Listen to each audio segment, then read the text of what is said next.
Welcome to AK TV news. నిజం నిప్పు లాంటిది.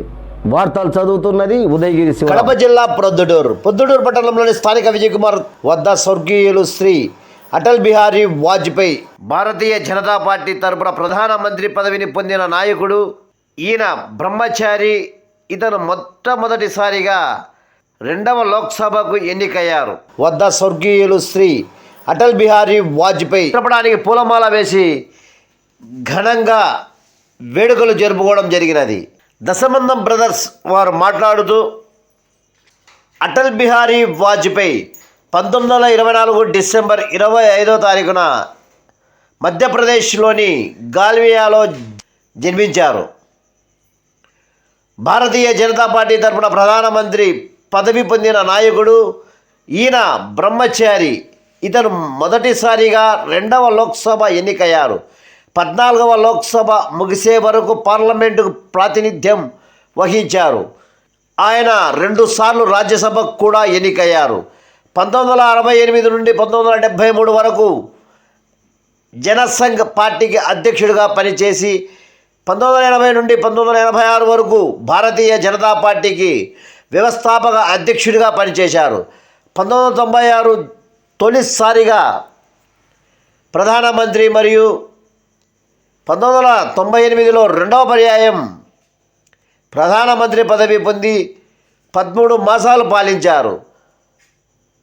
1999లో 13వ లోక్సభ ఎన్నిక అనంతరం మరోసారి ప్రధానమంత్రి పదవి చేపట్టి 2004 వరకు పదవిలో ఉన్నారు. అల్లుపెరగని ఈ రాజకీయ నాయకుడి 1994లో ఉత్తమ ప్రియన్ అవార్డు లభించింది. అనారోగ్య కారణాల వల్ల క్రియాశీల రాజకీయాల నుండి తప్పుకున్నారు.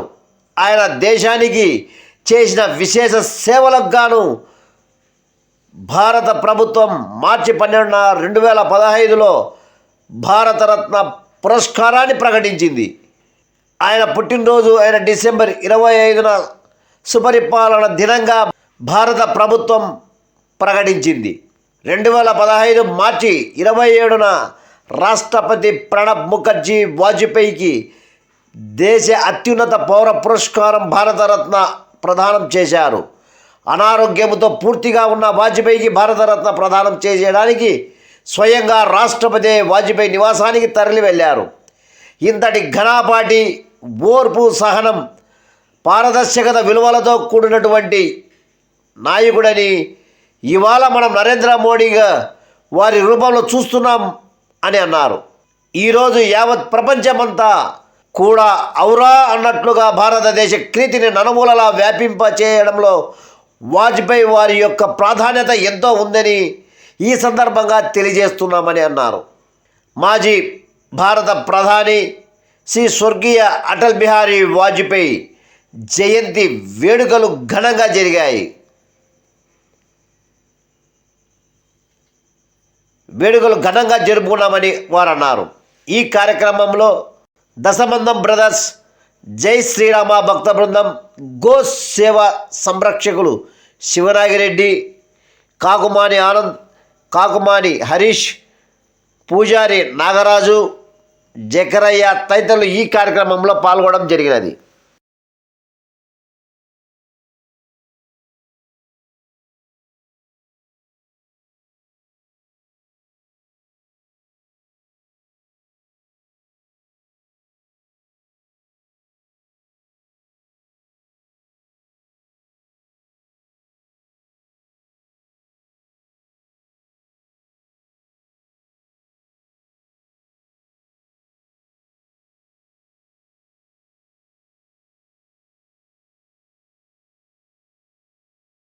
ఈనాడు అటల్ బిహార్ వాజ్పేయి జయంతి సందర్భంగా కామిశెట్టి సుబ్బారావు మున్సిపల్ కాంప్లెక్స్ దగ్గర మాట్లాడడం ఏమంటే, భారతదేశంలోని ప్రతి పౌరునికి ఆయన ఒక సెల్ ఫోన్ సౌకర్యం అతి తక్కువలో ఇప్పించినటువంటి ఘనత మన వాజ్పేయి గారిది. ఆనాడు సెల్ ఫోన్ అంటే ఏదో తెలియని ప్రజలకు కూడా సెల్ ఫోన్ చాలా తక్కువ రేట్లకు తక్కువ కాల్స్ లో ఇప్పించి మాట్లాడడం చేసిన ఘనత మన వాజ్పేయి గారిది. అటువంటి వ్యక్తి యొక్క ఈనాడు నాకు ఇచ్చిన ఈనాడు నాకు మాట్లాడడానికి ఉపన్య అవకాశానికి నేను కూడా ఈ యొక్క సంఘానికి అందరికీ కూడా జై శ్రీరామ్ జై భక్త సంఘానికి నేను ధన్యవాదాలు తెలుపుకుంటా ఉండా.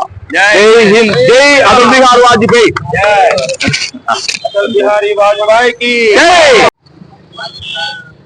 వాజ్పేయి గురించి మనము చెప్పుకుంటూ పోతే చాలా దండిగా ఉన్నాయి. ముఖ్యంగా మనం తెలుసుకోవాల్సింది ఏంటంటే వాజ్పేయి గారి పాలన ఏ విధంగా చేసినాడు, నిష్పక్షపాతంగా చేసినాడా లేదా, ఏం రూపాయి ధనార్చన లెక్కకు కానీ ఇంకొక రకంగా కానీ విదేశాలతో కానీ లోయత్తులు కానీ ఏమి చేయకుండా నిష్పక్షపాతంగా భారత రాజ్యాంగాన్ని నడిపినాడంటే అంతటి ప్రధానమంత్రి మనకు రాలేరు కూడా. ఎట్లంటే దురకల్పనతో ఏ పని పట్టుకున్నా కూడా భారతదేశానికి మంచి పేరు తెచ్చుకుంటూ భారతదేశానికి పేరు ప్రతిష్టలు తీసుకొస్తూ ఎవరితో ఆలోచించబడకుండా రూపాయి ఆశించకుండా చేసిన వ్యక్తి. దానిలో ప్రపంచ చరిత్రలోనే ఇటువంటి ప్రధాని మనకు దొరకడు. ఎక్కడ ఏ దేశం పోయినా కూడా మనకి ఇలాంటి ప్రధాని దొరకడు. కాబట్టి దానికి ఇలాంటి వాళ్ళు మళ్ళీ మళ్ళీ జన్మించి మళ్ళీ రావాలని కోరుకుంటూ జై వాజ్పేయి గారు. ఇలాంటి వార్తల కోసం చూస్తూనే ఉండండి మీ ఏకే టీవీ న్యూస్, నిజం నిప్పు లాంటిది.